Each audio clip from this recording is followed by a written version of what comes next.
నిరీక్షణ prayer house మరియు centre సంఘముల తరపున ప్రభు పేరట మీ అందరికీ పునరుద్ధాన దినపు శుభాభివందనములు. ఈ దిన వాగ్దానము 66వ సంకీర్తన 4వ చరణం. సర్వలోకము నీకు నమస్కరించి నిన్ను కీర్తించును. దేవుని ప్రేమించే వ్యక్తి మానవులంతా ఆయనను గౌరవించాలని ఆశిస్తారు. ఇక్కడ భవిష్యత్ గురించిన అర్థం ఉంది.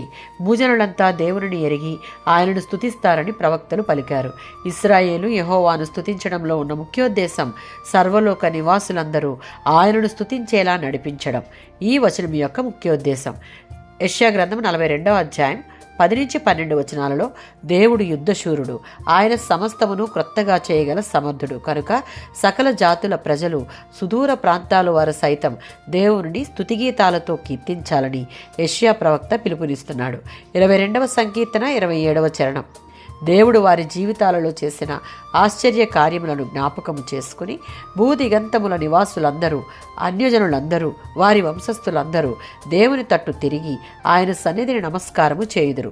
దానికి గల కారణం ఆయనను స్తుతించుటకు, పూజించుటకు ఆయన మాత్రమే అర్హుడు.